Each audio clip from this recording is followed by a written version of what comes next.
दोस्तों, एक कुत्ते ने यमराज को सुनाई मनुष्य जीवन की कड़वी सच्चाई।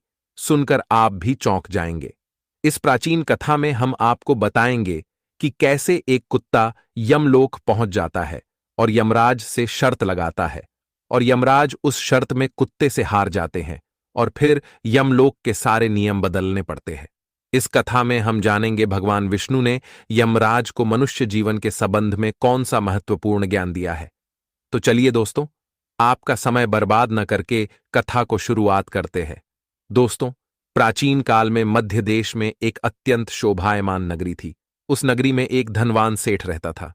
उस सेठ के पास एक लाल रंग का कुत्ता होता है। वह सेठ बहुत लालची और कपटी स्वभाव का होता है, किंतु वह भगवान विष्णु का परम भक्त होता है। वह हमेशा अपने इष्ट देव भगवान विष्णु की पूजा आराधना करता रहता था। फिर एक दिन उस सेठ की भक्ति से प्रसन्न होकर भगवान विष्णु उससे मिलने के लिए पधारते हैं और उसे दर्शन देते हैं और कहते हैं, हे वत्स, मैं तुम्हारी भक्ति से अत्यधिक प्रसन्न हूं।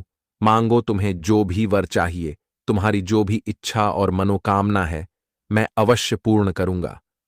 वह सेठ भगवान विष्णु से कहता है, हे प्रभु, मैं आपके दर्शन करके धन्य हुआ। प्रभु, मुझे कुछ नहीं चाहिए, मेरे पास आपका दिया हुआ सब कुछ है। फिर वह सेठ एक सादा कागज निकालता है और भगवान विष्णु से कहता है, हे प्रभु, आप इस कागज पर अपने दस्तखत कर दीजिए, ताकि मैं दुनिया के लोगों को भगवान के होने का सबूत दिखा सकूं। आजकल दुनिया में कोई ये मानना ही नहीं चाहता है कि भगवान है।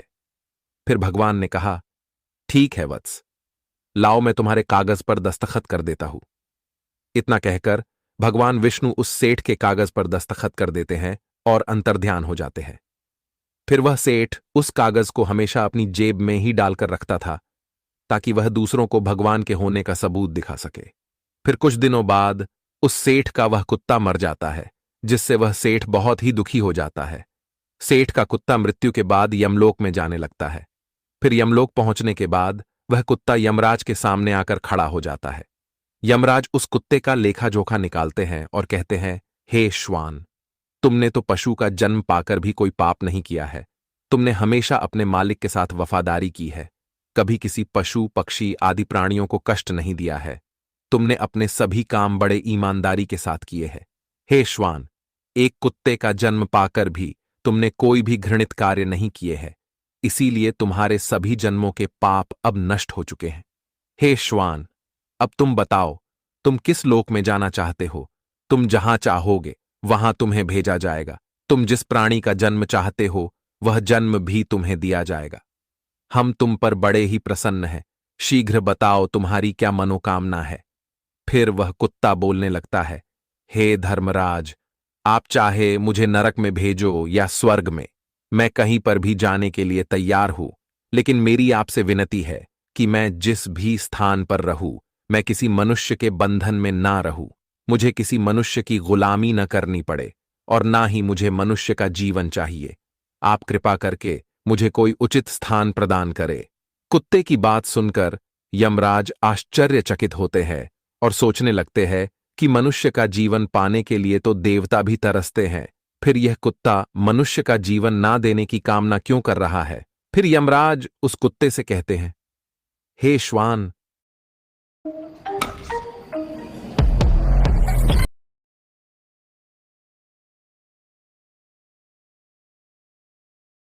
तुम मनुष्यों से इतना द्वेष क्यों करते हो? मनुष्य का जन्म पाने के लिए तो बड़े बड़े देवता भी तरसते हैं। पृथ्वी पर तो मनुष्य का जीवन ही सर्वश्रेष्ठ है। फिर क्यों तुम मनुष्य का जन्म नहीं पाना चाहते हो? इससे पहले तुम्हें कभी मनुष्य का जीवन नहीं मिला है, शायद इसीलिए तुम मनुष्य जीवन के फायदे नहीं जानते हो। तुम एक बार मनुष्य का जीवन प्राप्त करके देखो, तुम्हें पता चलेगा कि उसके कितने फायदे हैं। यमराज की बात सुनकर वह कुत्ता कहता है, हे धर्मराज, मैं जानता हूं कि मनुष्य का जन्म कितना अनमोल है, लेकिन मनुष्य बड़ा ही स्वार्थी, धूर्त, कपटी और चालाक होता है। जब वह अपना मतलब देखने लगता है तो सही गलत सब कुछ भूल जाता है। उसकी तृप्ति किसी चीज से नहीं होती। सारे संसार का धन भी उसे मिल जाए तो भी वह संतुष्ट नहीं रहता। उसकी भूख कभी नहीं मिटती है। मनुष्य बड़ा ही असंतोषी होता है। वह अकारण ही दुखी रहने लगता है और दूसरों को भी दुख देने लगता है। मनुष्य मुझ जैसे बेजुबान जानवरों को अपना गुलाम बनाकर रखता है और अपना काम निकलवाता रहता है। इतना ही नहीं, मनुष्य तो भगवान को भी धोखा देता है। इसीलिए मुझे मनुष्य जन्म नहीं चाहिए। यमराज कहते हैं, हे श्वान, ये तुम क्या कह रहे हो? मनुष्य भगवान को धोखा भला कैसे दे सकता है? तुम जरा बताओ, मैं भी तो जानूं। फिर कुत्ता कहने लगता है, हे धर्मराज, मनुष्य जब मंदिर में जाता है तो स्वार्थी मन से भगवान की पूजा करता है।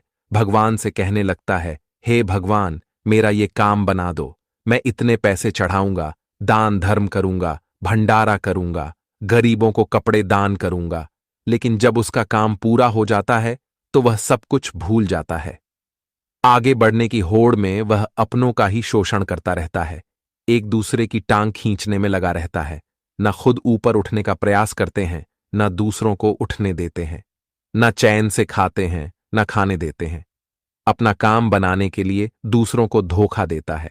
और उसकी धूर्तता तो देखिए, वह भगवान को भी लालच दिखाकर अपना काम बना लेता है। जब काम पूरा होता है तो कहता है, भगवान के पास तो सब कुछ है, मैं उन्हें क्या दे सकता हूं। इस प्रकार से कहकर वो अपनी बात से मुकर जाता है। हे यमराज, इंसानों के बुरे कर्मों को घिनाते गिनाते मैं थक जाऊंगा, किंतु उसके बुरे कर्म समाप्त नहीं होंगे। उसकी चालाकी के आगे तो देवता भी कुछ नहीं है। कुत्ते की बात सुनकर यमराज कहते हैं, हे श्वान, माना कि इंसान बहुत चालाक है, लेकिन वह हम देवताओं को मूर्ख नहीं बना सकता, क्योंकि हमारे यहां जितने भी जीव आते हैं उन्हें हम ही दंड देते हैं। उसने पृथ्वीलोक पर कितनी चालाकी क्यों न की हुई हो, उसे मृत्यु के बाद यही आना पड़ता है। सभी इंसान यहां पर आकर हमारे सामने रोते हैं, माफी मांगने लगते हैं, नरक जाने के भय से और मेरे भयंकर रूप को देखकर थर थर कांपते हैं। सभी मनुष्य हमारे अधीन रहकर ही काम करते हैं। फिर वह कुत्ता बोलता है, हे धर्मराज, आपके पास जितने भी मनुष्य आते हैं वे सब मरे हुए होते हैं। आपका पाला किसी जीवित इंसान से नहीं पड़ा है। यदि आप किसी जीवित मनुष्य को यमलोक लेकर आओगे, तब आपको पता चल जाएगा कि जीवित इंसान कितना खतरनाक होता है। उस कुत्ते की बात सुनकर यमराज को आश्चर्य हुआ और गुस्सा भी आ गया। वे सोचने लगे, ये तो हमारे यहां पर आकर हमारा ही अपमान कर रहा है। इस तुच्छ कुत्ते को दिखाना होगा हमारे सामने कोई इंसान कुछ भी नहीं है। इंसानों की चालाकी हमारे सामने नहीं चल सकती। इस बात को साबित करने के लिए यमराज अपने दूतों को बुलाते हैं और कहते हैं, हे दूतों, जाओ और इस कुत्ते के मालिक को जीवित ही उठाकर यमलोक लेकर आ जाओ। हम भी देखते हैं कि जीवित इंसान हमारे सामने क्या चालाकी करता है। अगर यह कुत्ता गलत साबित होता है तो इसे अनेक वर्षों तक नरक में डाला जाएगा। उस कुत्ते को पूरा यकीन था कि एक अकेला जीवित मनुष्य स्वर्ग लोक में खलबली मचा देगा। फिर यम के दूत धरती लोक पर जाते हैं और उस कुत्ते के मालिक को, अर्थात उस सेठ को, चारपाई के साथ उठाकर यमलोक ले जाने लगते हैं। तभी बीच रास्ते में उस सेठ की नींद खुल जाती है और वह देखता है कि दो अत्यंत हृष्ट पुष्ट सिंगों वाले यमदूत उसे चारपाई के साथ उठाकर यमलोक ले जा रहे होते हैं। वह सेठ उन यमदूतों से पूछने लगता है, हे यमदूत, क्या मेरी मृत्यु नींद में हो चुकी है? तब यमदूत कहने लगते हैं, नहीं मनुष्य, तुम अभी जीवित ही हो।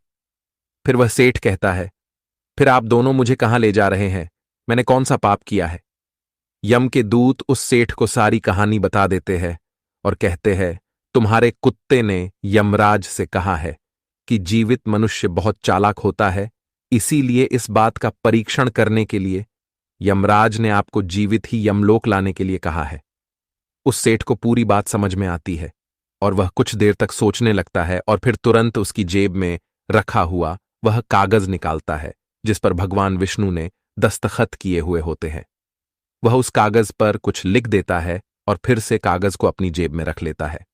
यमदूत उस सेठ को लेकर यमराज के दरबार में उपस्थित हो जाते हैं। उस सेठ को देखते ही यमराज जोर जोर से हंसने लगते हैं और सोचने लगते हैं, ये तुच्छ मनुष्य भला मेरा क्या बिगाड़ पाएगा। फिर वह सेठ जाकर यमराज के सामने खड़ा हो जाता है और अपनी जेब से वह कागज निकालकर यमराज को देता है। जब यमराज उस कागज को खोलकर पढ़ने लगते हैं तो वे तुरंत ही सिंहासन से उठकर खड़े हो जाते हैं और उस सेठ को सिंहासन पर बिठाकर खुद उसके स्थान पर खड़े हो जाते हैं, जिसे देखकर यमराज के सभी दूत चौंक जाते हैं, सोचने लगते हैं, यमराज ये क्या कर रहे हैं, एक मानव को अपने सिंहासन पर बिठा रहे हैं। ये जरूर कोई पहुंचा हुआ इंसान लगता है। वह सेठ अब यमपुरी का राजा बन जाता है। यमराज भी उसका आदेश मानने के लिए विवश हो जाते हैं। फिर वह सेठ सिंहासन पर बैठते ही यमलोक के सभी कानून बदल देता है और यमराज को ही यमलोक के द्वार का पहरेदार बना देता है। फिर वह सेठ सोचने लगता है, जब मैं मर जाऊंगा तो मुझे भी यहां पर आना पड़ेगा और मेरे पाप कर्मों के कारण मुझे भी नरक में डाला जाएगा। इसीलिए उस सेठ ने नरक में पड़े सभी प्राणियों को स्वर्ग में डालने का आदेश दिया और नरक का द्वार हमेशा के लिए बंद कर दिया। और फिर सभी यमदूतों को आदेश दिया कि आज के बाद किसी भी प्राणी को नरक में नहीं डाला जाएगा, सभी प्राणियों को स्वर्ग में ही भेजा जाए। सेठ के इस आदेश को सुनकर स्वर्गलोक में खलबली मच गई। सभी देवता हैरान हो गए, लेकिन वे कर भी क्या सकते थे। आदेश यमलोक के राजा ने दिया था, इसीलिए चुपचाप सभी उसका पालन करने लगे। स्वर्गलोक का संतुलन पूरी तरह से बिगड़ गया। धीरे धीरे स्वर्गलोक में जीवों की भीड़ बढ़ने लगी, जिनकी सेवा करके स्वर्गलोक के कर्मचारी और अप्सराएं परेशान होने लगे और सोचने लगे, इतने सारे जीवों की सेवा कैसे कर पाएंगे। उधर वह कुत्ता सोचने लगा, यमराज को जीवित मनुष्य को यमलोक में लाना कितना महंगा पड़ गया। सेठ जी ने सब कुछ बदल दिया है, आखिर ऐसा कैसे हुआ। फिर वह कुत्ता अपने सेठ के पास गया और पूछने लगा, सेठ जी, आपने ये सब कैसे किया? अब तो आप यमलोक के राजा बन गए हैं, अब मैं सारे जीवन आपका दास बनकर रहूंगा। कृपया आप मुझे बताइए कि आपने ये सब कैसे किया। तब उस सेठ ने धीरे से उस कुत्ते के कान में कहा, जब मुझे पता चला कि मुझे जीवित ही यमलोक ले जाया जा रहा है, तो मैंने भगवान विष्णु के दस्तखत किए हुए कागज पर यह लिख दिया कि जिस जीवित मनुष्य को यमराज यमलोक बुला रहे हैं, उसे यमलोक का राजा बना दिया जाए। यही मेरा आदेश है। उस कागज पर भगवान विष्णु के दस्तखत देखकर यमराज को लगा कि यह भगवान विष्णु का ही आदेश है, तो उन्होंने बिना विचार किए ही मुझे यमलोक का राजा बना दिया। सेठ की बात सुनकर वह कुत्ता बहुत खुश हुआ और सोचने लगा, इंसानी दिमाग चाहे जहां भी रहे, खुरापात तो करेगा ही। इधर यमलोक का ऐसा हाल देखकर सभी देवता भगवान विष्णु से मिलने के लिए वैकुंठ चले गए और उन्हें सारी बात बता दी। देवताओं की सहायता करने के लिए भगवान विष्णु तुरंत ही यमपुरी में आ गए, तो उन्होंने देखा कि यमराज यमलोक के द्वार पर पहरा दे रहे हैं। फिर यमराज के सिंहासन पर कौन बैठा है? भगवान विष्णु को देखते ही यमराज उनसे प्रार्थना करने लगे और कहने लगे, हे प्रभु, आपकी यह लीला बड़ी ही विचित्र है। धरती के एक साधारण मनुष्य को आपने यमलोक का राजा बना दिया और मुझे पहरेदार। भगवान विष्णु यमराज से कहते हैं, हे धर्मराज, ये मैंने नहीं किया है, ये तो मनुष्य के चालाक दिमाग का कमाल है। यदि तुम जीवित मनुष्य को यमलोक लेकर आओगे तो यही होगा। इसीलिए मैंने मृत्यु के बाद ही मनुष्य को यमलोक लाने का आदेश दिया था, ताकि मनुष्य के सभी दोष और स्वभाव शरीर के साथ नष्ट हो जाए और केवल उसकी आत्मा ही यमलोक में प्रस्थान करे। किंतु आप तो एक जीते जागते मनुष्य को ही यमलोक उठाकर लेकर आए। यमराज से इतना कहकर भगवान विष्णु आगे बढ़े।